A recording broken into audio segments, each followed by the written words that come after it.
Assalamualaikum warahmatullahi wabarakatuh. Welcome to Notariat TV yang dipersembahkan oleh Magister Kenotariatan Unisula.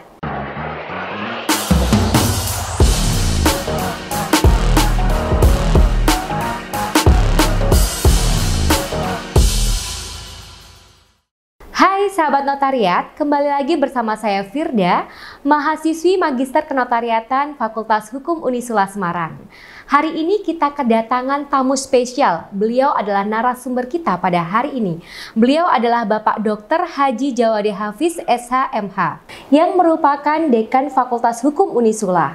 Beliau juga pernah menjabat sebagai Dekan Fakultas Hukum Unisula periode 2013 sampai dengan 2017 dan juga pernah menjabat menjadi Kaprodi Magister Kenotariatan periode 2022 sampai dengan 2023. Beberapa penelitian yang pernah beliau lakukan yaitu yang pertama adalah akibat hukum notaris yang melakukan pelanggaran etika jabatan dalam pembuatan akta autentik di tahun 2023, kemudian tanggung jawab notaris yang turut serta melakukan tindak pidana penggelapan sertifikat di tahun 2023, pertanggungjawaban hukum pejabat pembuat akta tanah terhadap tindak pidana pemalsuan akta autentik di tahun 2023. Nah, karena banyaknya penelitian yang beliau sudah lakukan, pada kesempatan hari ini tema kita adalah masalah-masalah kenotariatan di Indonesia yang menjerat notaris ke dalam kasus hukum.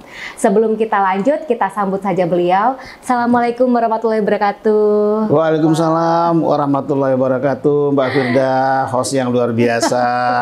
Juga saya sampaikan Assalamualaikum warahmatullahi wabarakatuh kepada para penonton atau yang menyaksikan acara pada siang hari ini.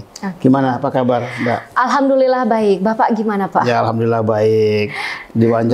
Diwawancarai Mbak Firda ini ya tambah fresh, tambah semangat. Okay. Terima kasih Mbak Firda. Terima kasih kedatangannya Pak ya. Sama-sama. Di sela-sela kesibukan Bapak di pastinya ya Pak. Ya memang tadi lagi masih nguji PDIH ya. Terus karena saya melihat ini penting juga untuk berbagi pengalaman, berbagi ilmu kepada siapa saja yang menyaksikan acara ini, maka saya bagi mana yang harus saya dahulukan. Sekarang saya ada di sini. Baik, Bapak. Bapak, terkait tema yang mungkin sudah saya sebutkan tadi ya Pak ya, mengenai masalah-masalah kenotariatan di Indonesia yang menjerat notaris ke dalam kasus hukum.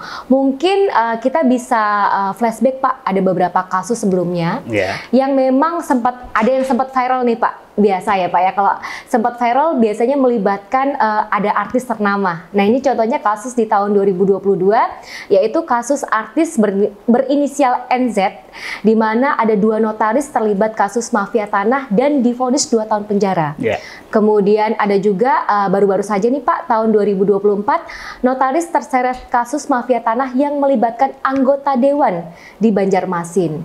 Terus ada juga kasus penggelapan uang titipan PBB oleh notaris atau PPAT, dan ada juga nih yang di Jawa Tengah Temanggung Pak, di tahun 2024 ada notaris yang telah divonis 1 tahun 8 bulan karena penggelapan uang pembuatan sertifikat. Nah, terkait dengan mungkin ada beberapa kasus atau banyaknya kasus yang menjerat notaris sebagai pejabat publik ya Pak ya, bagaimana anggapan Pak Dokter nih akan banyaknya kasus yang terjadi?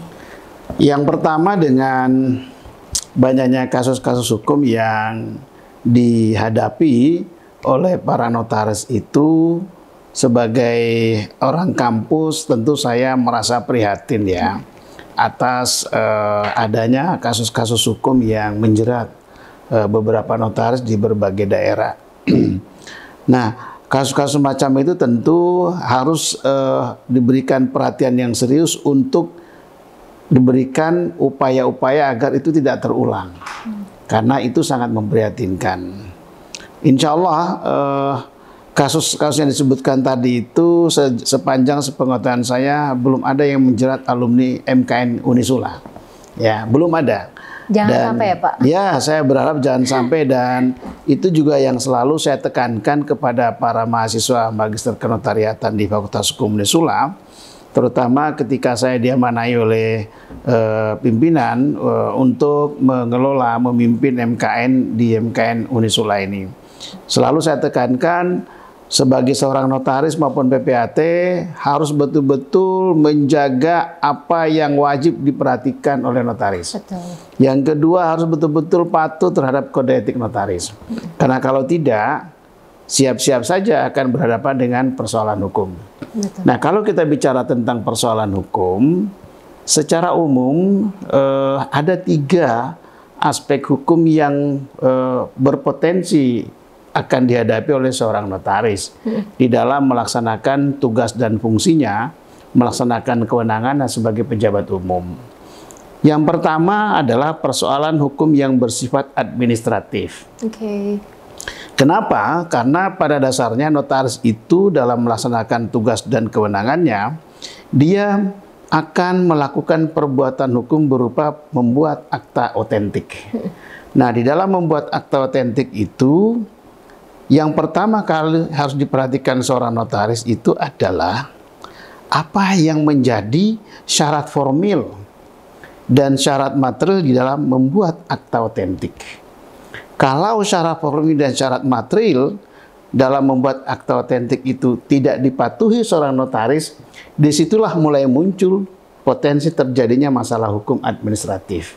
Karena ada proses, ada prosedur, ada persyaratan-persyaratan administratif yang tidak dipenuhi. Nah, yang kedua adalah persoalan hukum yang bersifat keperdataan.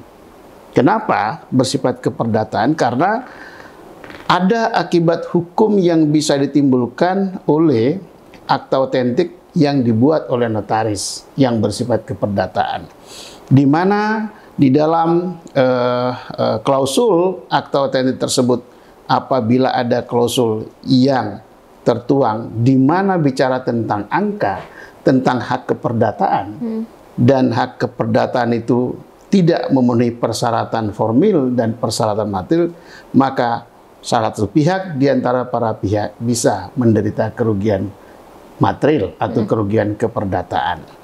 Dan yang ketiga adalah persoalan hukum pidana. Nah, inilah tadi yang banyak disampaikan oleh Mbak Firda di beberapa daerah terjadi hukum pidana, baik persoalan pencucian uang, penggelapan pajak, dan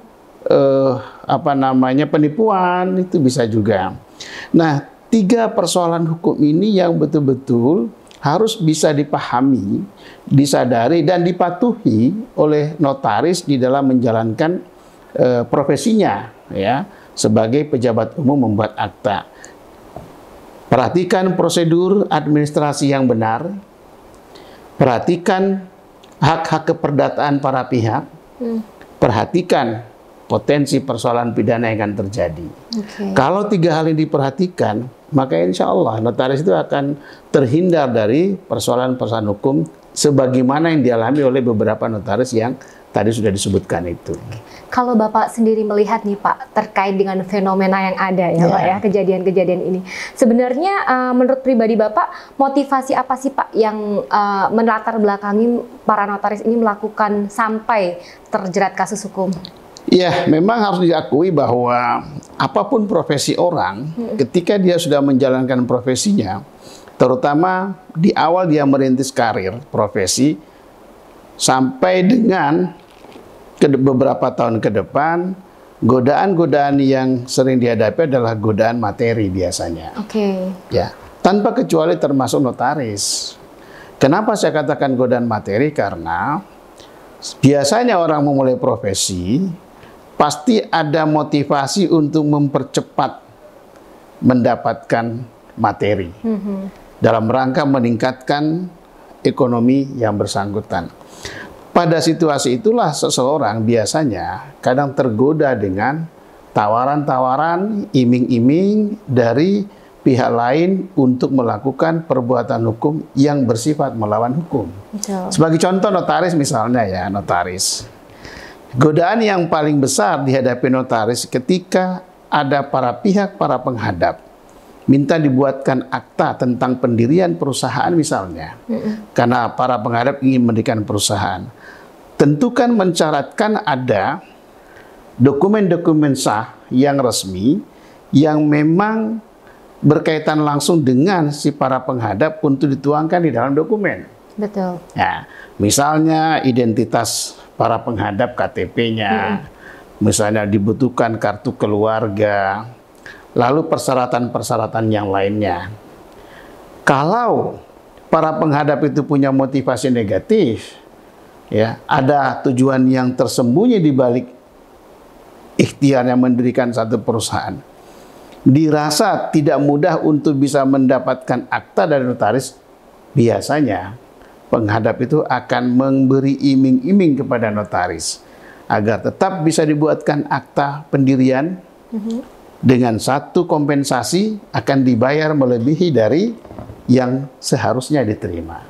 Pada situasi itulah biasanya notaris tergoda dengan membayangkan saya hanya membuat satu akte saja, saya dibayar misalnya 10 juta, 20 juta. Padahal apa yang diminta para penghadap untuk dibuatkan akte bisa jadi di dalamnya ada mengandung kecurangan, ada mengandung ketidakbenaran. Tapi tidak disadari oleh notaris tersebut, dia hanya berpikir, wah kalau saya buatkan ini saya dapat fee sekian juta. Nah, kemudian dia buatkan, lalu di kemudian hari menjadi masalah hukum. Itulah biasanya yang sering dihadapi notaris karena ada iming-iming semacam fee yang melebihi dari yang seharusnya dia terima atas keinginan dari para penghadap. Berarti faktor materi ya Pak ya, biasanya ya Pak ya. Materi. Jadi materi itu kadang membuat orang menjadi tidak cermat. Tergiur. Membuat orang tergiur, membuat orang bisa saja dia sadar ini tidak boleh, tapi karena persoalan materi dan dia butuh itu, akibatnya dia terjang juga. Baik Bapak. Jadi kalau misalnya sudah kejadian nih Pak, notaris sudah terjerat kasus hukum. Seperti kita tahu bahwasanya notaris memiliki privilege nih Pak dalam pemeriksaan. Kalau boleh tahu nih bagaimana prosedurnya ya Pak biasanya? Ya, kalau terkait dengan pemeriksaan yang akan dilakukan kepada notaris, terutama dalam hal pro justisia ya, di mana pemeriksaan akan dilakukan oleh penegak hukum, penyidik kepolisian misalnya. Yang mau diperiksa itu adalah seorang notaris. Maka di dalam Undang-Undang Jabatan Notaris nomor 2 2014, salah satu pasal, di sana ada kewajiban induk organisasi untuk memberikan perlindungan kepada anggotanya. Ada. Kenapa? Karena perlindungan itulah yang bisa diharapkan oleh notaris untuk mendapatkan bantuan. Yang kedua, dibentuknya organisasi profesi seperti Ikatan Notaris Indonesia, salah satu tujuannya adalah melindungi, mengayomi, dan melayani apa yang dibutuhkan oleh notaris sebagai anggota terhadap persoalan-persoalan dihadapi, termasuk dalamnya persoalan hukum. Jadi misalnya ada notaris dihadapkan pada masalah hukum, diundang, dipanggil oleh penyidik kepolisian terhadap satu perkara pidana misalnya. Maka penyidik kepolisian wajib menghormati keberadaan profesi notaris yang ada. Artinya ketika akan memanggil dan memeriksa anggota notaris, terlebih dahulu penyidik kepolisian harus melakukan koordinasi, komunikasi dengan induk organisasi yang namanya Ikatan Notaris Indonesia. Supaya apa? Supaya induk organisasi juga bisa memberikan penjelasan kepada penyidik terkait dengan anggotanya. Yang kedua, induk organisasi punya kewajiban memberikan perlindungan kepada anggotanya guna menghindari terjadinya kriminalisasi anggota Ikatan Notaris Indonesia terhadap penegakan hukum yang dilakukan oleh penyidik. Nah, apakah penyidik boleh mengabaikan hal itu? Menurut saya, penyidik tidak boleh mengabaikan hak notaris untuk mendapatkan perlindungan dari induk organisasinya. Dan menjadi kewajiban Ikatan Notaris Indonesia sebagai organisasi yang memberikan bantuan, memberikan pelayanan, memberikan pengayoman kepada anggotanya dengan cara memberikan penjelasan kepada penyidik kepolisian terkait dengan anggotanya itu. Jika memang ditemukan alat bukti yang kuat bahwa anggota tersebut melakukan perbuatan melanggar hukum pidana misalnya, maka organisasi juga tidak boleh menutup mata terhadap anggota yang nyata-nyata memang kuat alat bukti bahwa dia melakukan perbuatan tidak pidana. Jadi kalau memang kuat melakukan perbuatan tidak pidana, pada akhirnya organisasi profesi tetap memberikan perlindungan dengan mendampingi pemeriksaan di kepolisian. Oke. Jadi kalau misalnya penyidik itu tidak bisa ya Pak ya memanggil tiba-tiba notaris untuk melakukan penyidikan? Nggak boleh. Nggak boleh ya Pak? Sesama warga negara yang berada dalam satu organisasi profesi, masing-masing wajib menghormati keberadaan organisasi profesi itu. Karena demikian pula pihak kepolisian kan juga tidak boleh misalnya melakukan pelanggaran, diperiksa oleh KPK misalnya, tidak bisa serta-merta, harus juga komunikasi dengan organisasi di kepolisian itu dengan pimpinannya. Baik. Itu namanya saling menghormati dan menghargai keberadaan organisasi profesi masing-masing lembaga.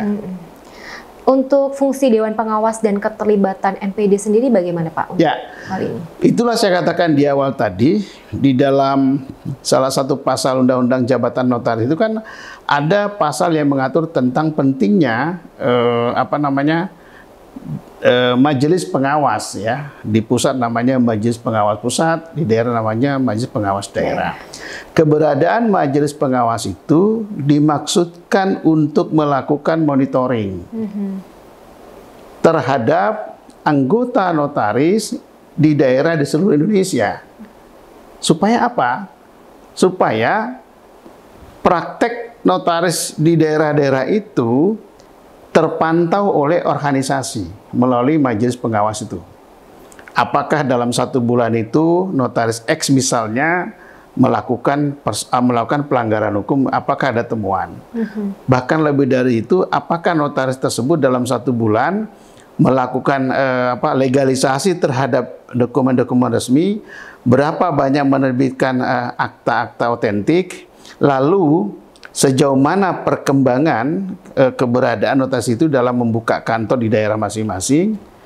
Yang terakhir sekaligus melakukan evaluasi. Baik. Kalau ada kekurangan, ada penyimpangan diluruskan oleh majelis kehormatan. Tujuannya apa? Menghindari notaris sebagai anggota itu terjerat masalah hukum di kemudian hari. Itu saja masih terjadi adanya perbuatan pelanggaran hukum sampai diputus pengadilan. Betul. Itu dia. Oke. Pak, kalau misalnya notaris dalam proses penyidikan ini, apakah notaris masih dapat melakukan tugasnya nih Pak dalam pembuatan? Iya, begini Mbak Firda. Kita harus paham asas hukum pidana di Indonesia. Dikenal yang namanya asas presumption of innocence. Artinya asas praduga tak bersalah. Jadi, kalau toh ada notaris yang menjalani proses pemeriksaan di kepolisian, di kejaksaan, bahkan di pengadilan terhadap dugaan tindak pidana dilakukan, tidak serta-merta kewenangan notaris itu menjadi hilang.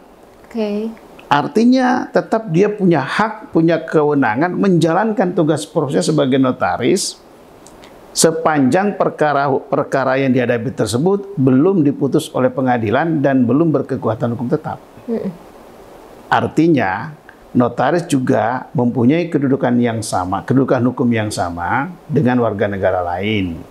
Sama dengan advokat, sama dengan kepolisian, siapa saja yang berhadapan dengan masalah hukum, sepanjang belum ada putusan pengadilan yang berkekuatan hukum tetap menyatakan yang bersangkutan terbukti bersalah, dijatuhi hukuman pidana, apapun jenis hukuman pidananya, maka dia tetap punya hak melaksanakan tugas profesinya.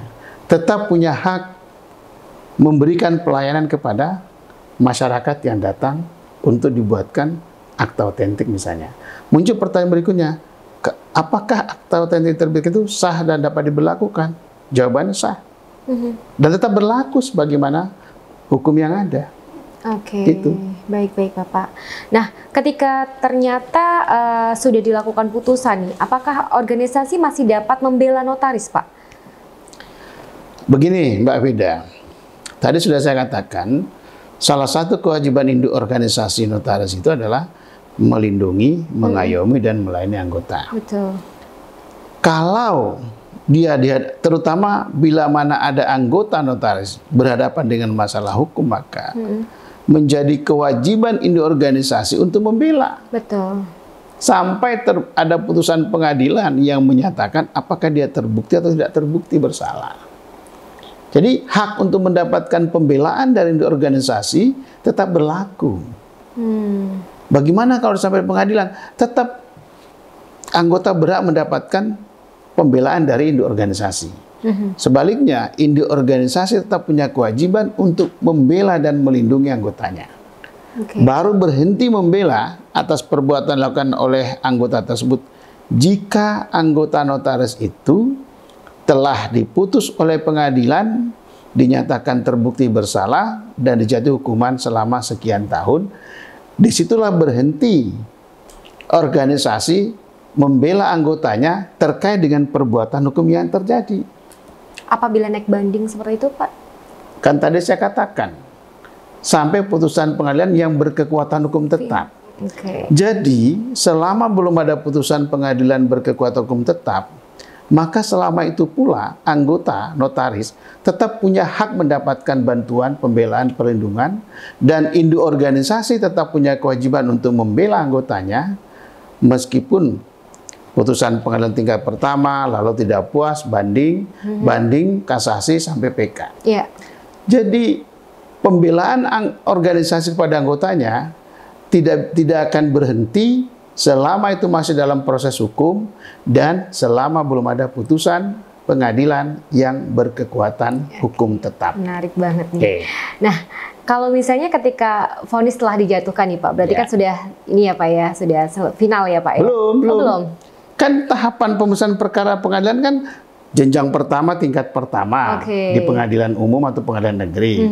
Tidak puas, yang tidak puas itu kan punya hak banding, upaya hukum banding ke pengadilan tinggi. Nah, tidak puas juga, yang tidak puas punya hak kasasi ke Mahkamah Agung. Nah, sampai menunggu ingkrah. Selama belum ada ingkrah, belum bisa. Ingkrah itu artinya putusan pengadilan yang berkekuatan hukum tetap. Itu yang namanya ingkrah. Jadi selama perkara itu belum ingkrah, artinya putusan pengadilan belum berkekuatan hukum tetap.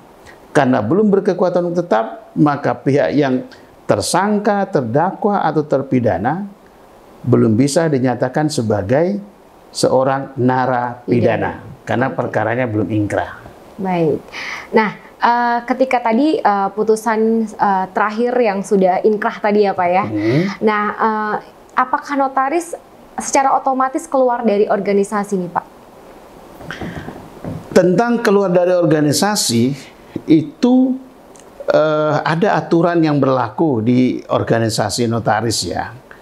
Jadi kalau perbuatan notaris yang melanggar hukum pidana dinyatakan terbukti bersalah dan sudah ingkrah di pengadilan, tergantung perkara yang dihadapi oleh dikenakan kepada notaris itu perkara yang ancaman pidananya seperti apa. Kan dalam perkara pidana kan ada yang namanya pidana ringan, ada yang pidana berat. Ya. Perkara-perkara yang ancaman pidananya di bawah 5 tahun, bila mana ada notaris terkena itu, biasanya dia tidak serta-merta diberhentikan dari keanggotaan. Tetapi kalau perkara pidananya berat, misalnya ancaman pidananya di atas 5 tahun, ya bahkan sampai pidana seumur hidup atau hukuman mati, biasanya organisasi akan segera mengambil keputusan untuk memberhentikan secara tidak hormat yang bersangkutan dari keanggotaan organisasi. Jadi ada fatsun ya, ada mekanisme, ada kriteria kapan induk organisasi itu akan memberhentikan anggotanya, apakah dengan hormat atau tidak dengan hormat, tergantung perbuatan dilakukan oleh anggota itu. Jadi nggak bisa Mbak Firda misalnya, oh diputus, udah Anda otomatis keluar, nggak bisa. Ada mekanisme. Pernahkah terjadi orang diberhentikan secara serta-merta? Pernah. Nah kalau itu terjadi, apakah ada upaya yang bisa dilakukan oleh anggota? Ada.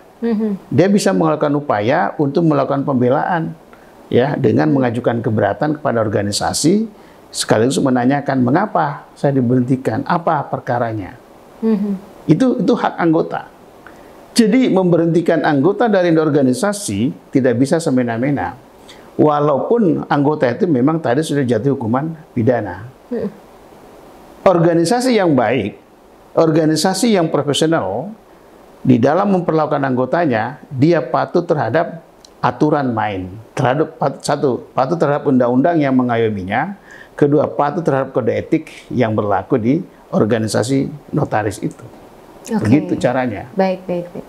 Kemudian selain mungkin kasus hukum yang akan menjerat para notaris ke pidana ataupun perdata, kira-kira sanksi apa saja ya Pak Dokter ya untuk yang ya, ada jenjang penjatuhan sanksi kepada anggota di notaris. Setelah melalui satu mekanisme yang berlaku ya. Yang pertama, kalau memang itu terbukti melakukan pelanggaran, apalagi kejahatan, yang pertama sanksi yang bisa dikenakan adalah peringatan lisan. Jadi untuk organisasi mengingatkan secara lisan atau teguran lisan kepada anggota bahwa Anda melakukan perbuatan begini. Di atas peringatan lisan atau teguran lisan adalah peringatan tertulis atau teguran tertulis. Di atas teguran tertulis itu ada yang namanya pemberhentian sementara. Pemberhentian sementara itu ada bisa sementara dalam kurun waktu 6 bulan, bisa 1 tahun, bisa 2 tahun, tergantung pertimbangan dari Dewan Etik, ya, Dewan Etik atau Majelis Etik di organisasi profesi notaris itu. Nah, yang paling tinggi adalah pemberhentian tetap. Nah, pemberhentian tetap ini ada 2 macam. Ada pemberhentian tetap sementara, ada pemberhentian tetap dengan hormat, dan ada pemberhentian tetap dengan tidak hormat.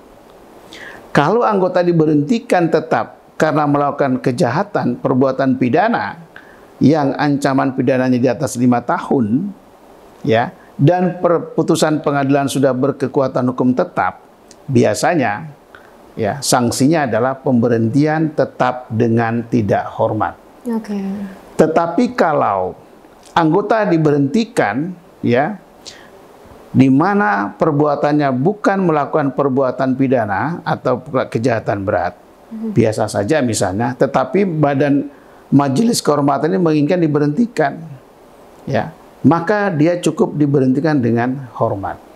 Atau juga ada notaris, ya, dia merasa sudah cukup lelah atau sudah tidak mau melanjutkan profesinya walaupun usianya belum pensiun, dia mengajukan pengunduran diri kepada organisasi dan pengunduran dirinya disetujui oleh organisasi melalui majelis kehormatan, maka biasanya majelis kehormatan jika mengabulkan bentuknya adalah pemberhentian dengan hormat. Jadi ada beberapa jenjang sanksi, ya di dalam penerapan sanksi kepada anggota di notaris. Peringatan lisan, peringatan tertulis, pemberhentian sementara, pemberhentian tetap. Pemberhentian tetap itu ada 2 macam, pemberhentian tetap dengan hormat dan pemberhentian tetap dengan tidak hormat. Itu kalau sanksinya. Untuk contoh-contoh case yang ringan aja nih Pak, yang sanksi lisan atau tertulis. Peringatan lisan. Iya, betul. Ya sederhana saja, kalau anggota dikenakan peringatan lisan oleh organisasi, misalnya ada notaris, misalnya dia di dalam memberikan pelayanan kepada para penghadap, dia selalu menunda-nunda. Mestinya selesai dalam 1 bulan, tetapi waktunya bisa sampai berbulan-bulan. Itu termasuk pelanggaran kode etik? Termasuk, bisa mengarah kepada pelanggaran kode etik. Karena salah satu poin kode etik itu adalah memberikan pelayanan yang terbaik, cepat, profesional kepada para penghadap. Jangan sampai pelayanan itu dilakukan di mana para penghadap komplain. Dan kalau penghadap komplain atau mempersoalkan, biasanya Penghadap itu membuat surat pengaduan. Kepada siapa? Kepada induk organisasi. Nah, pengaduan itulah yang akan diproses oleh majelis kehormatan. Akan diteliti sejauh mana dugaan pelanggaran dilakukan oleh anggota atas pengaduan ini. Kalau pelanggarannya biasa ringan-ringan saja, masih bisa tidak merugikan orang lain secara terlalu berat, maka cukup peringatan lisan. Biasanya peringatan lisan diberikan terhadap pelanggaran yang bersifat administratif. Misalnya setiap bulan dia harus laporan, berapa akte yang dibuat, berapa tamunya, kemudian berapa melakukan legalisasi ya selama 1 bulan. Dia tidak lakukan laporan itu, tegurannya lisan. Ya, kalau udah meningkat lagi, bisa jadi tegurannya tertulis. Meningkat lagi, pemberhentian sementara. Meningkat lagi, pemberhentian tetap. Apakah dengan hormat atau dengan tidak hormat. Jadi itu mekanismenya. Oke. Jadi sebenarnya notaris ini sangat diikat dengan kode etik yang luar biasa ya Pak ya? Iya, karena harus dipahami bahwa profesi notaris itu adalah satu profesi yang profesional. Bukan sekedar menjalankan tugas profesi semaunya. Dan organisasi profesional itu salah satu tandanya dia memiliki kode etik. Selain dia dipayungi oleh undang-undang ya. Kemudian ditambah dengan peraturan-peraturan lain, tetapi dia punya kode etik. Dan kode etiklah yang wajib dipatuhi oleh semua anggota. Dan kode etiklah dijadikan sebagai alat ukur untuk menilai apakah anggota itu melakukan pelanggaran kode etik atau tidak. Dengan kode etik itu pula yang bisa digunakan sebagai standar, sebagai dasar untuk memastikan anggota tersebut bisa dikenakan sanksi atau tidak. Dan sanksinya apakah bersifat sanksi administratif ya atau lebih dari sanksi administratif. Kalau lebih dari sanksi administratif berarti sanksi pidana, itu larinya ke penegak hukum. Baik. Nah, ini Pak Dokter, kalau misalnya setelah notaris ini selesai menjalani hukuman yang setelah dijatuhkan atau divonis itu, apakah notaris masih bisa melanjutkan pekerjaan seperti saat ini? Ya, kalau itu kembali lagi kepada ketentuan yang berlaku di internal organisasi Ikatan Notaris Indonesia. Misalnya, kalau notaris itu selama menjalani hukumannya tidak pernah ada putusan organisasi yang menyatakan anggota notaris itu dikeluarkan dari organisasi sampai dia selesai menjalani hukumannya, maka selesai menjalani hukumannya dia kembali lagi. Bisa kembali lagi. Jadi syaratnya adalah apabila organisasi belum pernah memberikan sanksi, memberhentikan kepada anggotanya itu, selama anggotanya menjalani hukuman karena terbukti melakukan kejahatan, maka begitu selesai dia menjalani hukumannya, dia punya hak kembali lagi melaksanakan pekerjaannya. Berarti tolok ukurnya adalah putusan majelisnya, Pak? Majelis kehormatan? Iya.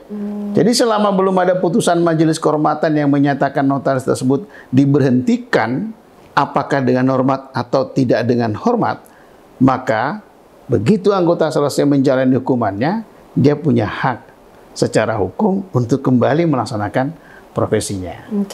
Sebaliknya, selama menjalani hukumannya, ternyata induk organisasi sudah menjatuhkan putusan bahwa dia dikeluarkan atau diberhentikan dari keanggotaan notaris, apakah pemberhentiannya dengan hormat atau dengan tidak hormat, maka selesai dia menjalani hukumannya tidak bisa kembali lagi. Karena dia sudah diberhentikan. Itu namanya mekanismenya. Terus yang membedakan bisa dicabutnya izin seorang notaris itu biasanya kasus apa? Nah, sekarang kalau bicara tentang pencabutan izin, itu hal lain lagi ya. Kalau bicara pencabutan izin notaris, itu namanya license ya, license. Harus kembali kepada siapa yang mengangkat notaris itu untuk berpraktek. Betul. Sejauh ini undang-undangnya mengatur bahwa yang punya kewenangan mengangkat seorang menjadi notaris itu adalah pemerintah melalui Kementerian Hukum dan HAM. Kemenkumham. Di bawahnya melalui Dirjen Administrasi Hukum Umum. Artinya, kalau notaris diangkat oleh pemerintah melalui Kementerian Hukum dan HAM, maka pemerintah pula melalui Kementerian Hukum dan HAM yang punya kewenangan untuk apa? Memberhentikan, mencabut izin, untuk mencabut izinnya. Apakah induk organisasi boleh? Tidak boleh. Lalu apa yang bisa dilakukan oleh induk organisasi kalau ada anggotanya yang melakukan kejahatan berat sudah diberhentikan dengan tidak hormat? Maka induk organisasi dapat mengajukan permohonan kepada pemerintah, Kementerian Hukum dan HAM untuk mencabut izin yang bersangkutan. Merekomendasikan. Iya, semacam, ya bisa dibilang rekomendasi, bisa dibilang usulan atau permohonan. Apa tujuannya dilakukan itu? Supaya di kemudian hari organisasi tersebut tidak dicemari oleh keberadaan orang yang bersangkutan. Itu namanya preventif organisasi.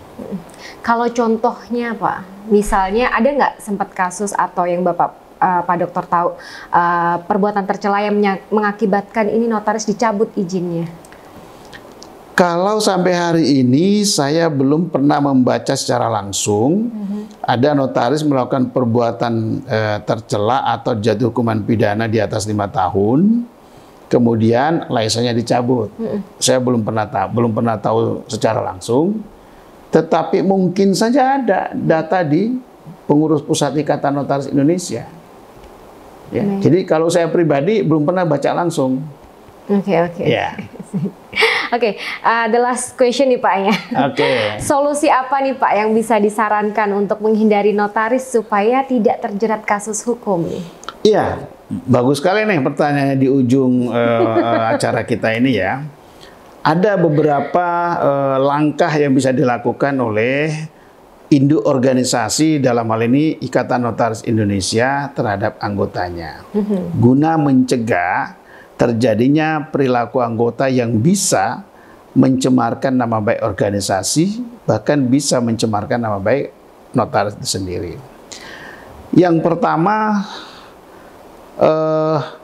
untuk induk organisasi, dalam hal ini Ikatan Notaris Indonesia, wajib memperkuat pemahaman ya anggota terhadap pentingnya kepatuhan kode etik notaris. Ya, harus ditekankan di situ bahwa kode etik notaris menjadi alat yang paling utama untuk menjaga anggotanya jangan sampai melakukan perbuatan yang melanggar kode etik. Yang kedua, organisasi juga wajib menekankan kepada anggotanya agar memahami seluruh aturan yang terkait dengan kenotariatan, terutama undang-undang jabatan notaris. Harus paham dia, karena dengan dia paham dia bisa membedakan perbuatan notaris yang mana yang boleh dilakukan dan mana yang tidak boleh dilakukan.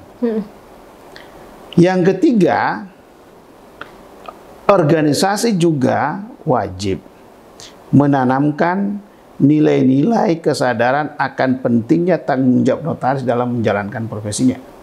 Itu yang saya sebut dengan integritas notaris. Nah, kalau kita sudah bicara integritas, maka notaris harus bisa membatasi dirinya di dalam menjalankan tugas profesinya. Mana yang memang boleh dilakukan dan mana yang tidak boleh dilakukan.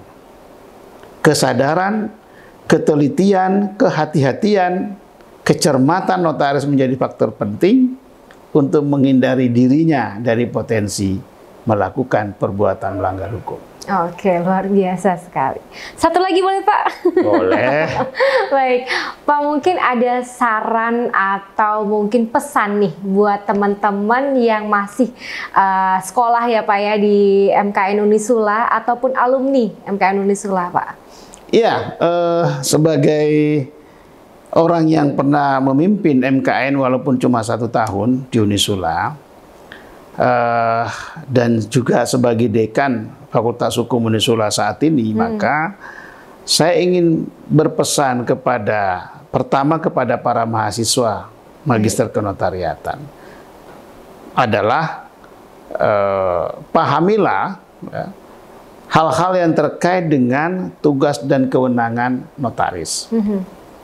Secara umum ada 8 kewenangan yang diberikan oleh regulasi kepada notaris. 8 ini dicermati betul, dipahami, dan patuhi aturan yang melingkari di dalam pelaksanaan kewenangan itu. Kenapa saya tujukan kepada mahasiswa? Karena dia nanti akan terjun sebagai notaris. Betul. Jadi sudah dipersiapkan sejak mahasiswa. Dan ini menjadi tugas, tanggung jawab Magister Kenotariatan untuk memperkuat pemahaman mahasiswanya di dalam terkait dengan kode etik, ya, terkait dengan 8 kewenangan yang dimiliki notaris sebagai pejabat umum. Yang ketiga adalah integritas itu penting. Integritas itu penting. Di dalam integritas itu adalah kepatuhan terhadap regulasi, ada kejujuran, ya, ada kehati-hatian, ya. Dia selalu berpihak pada kebenaran. Itu yang namanya integritas. Lalu yang kedua, kepada para alumni Magister Kenotariatan Fakultas Hukum Unisula. Yang pertama sama, Anda para alumni juga pahami betul kode etik dan patuhi kode etik. Ya. Yang kedua juga kuasai peraturan-peraturan yang terkait dengan pelaksanaan kewenangan jabatan notaris. Yang ketiga juga penting integritas. Hanya ruang lingkupnya sudah beda. Kalau mahasiswa kan masih banyak di kampus, kalau sudah praktek sudah di masyarakat. Di dalam integritas itu harus memberikan keterangan yang benar kepada para penghadap.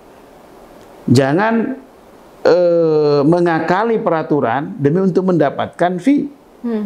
Jangan. Yang kedua juga jangan mudah tergiur untuk mendapatkan fee dari orang, sementara permintaannya bisa berpotensi melanggar hukum. Kalau permintaannya disadari melanggar hukum, maka berapapun penawaran fee yang akan diberikan, saya sarankan hindari. Apalagi sejak awal sudah tahu bahwa ini melanggar hukum. Tetapi kalau itu memang pure bersih, clean and clear, it's okay. Itu yang namanya integritas. Kebenaran, kejujuran, kehati-hatian, kecermatan, itu bagian utama dari integritas. Kalau Anda patuh terhadap itu semua, saya meyakini Anda akan menjadi notaris yang besar. Amin. Menjadi notaris yang sukses. Dan banyak kliennya nanti. Itu. Baik. Terima kasih Pak Dokter. Luar biasa sekali Pak Dokter atas wejangannya nih buat teman-teman semuanya, dan juga diskusi yang bahwasanya ternyata notaris ini banyak sekali keterikatan dengan kode etik yang sebenarnya kalau kita ikuti bisa memastikan kita tidak terjerat kasus hukum ya Pak ya? Ya, harus menghindar dari kasus hukum. Baik. Jangan main-main dengan hukum. Baik. Terima kasih Pak Dokter. Baik, sahabat notariat, dengan demikian terkait dengan tema pada hari ini mengenai masalah-masalah kenotariatan di Indonesia yang menjerat notaris ke dalam kasus hukum dengan Bapak Dr. Haji Djawadi Hafiz, SHMH. Semoga bisa memberikan manfaat dan juga bisa memberikan inspirasi buat teman-teman notaris semuanya. Jangan lupa like, share, dan komen. Dan sampai jumpa di episode selanjutnya. Saya Firda. Assalamualaikum warahmatullahi wabarakatuh. Waalaikumsalam warahmatullahi wabarakatuh. Terima kasih Mbak Firda. Sukses selalu. Oke.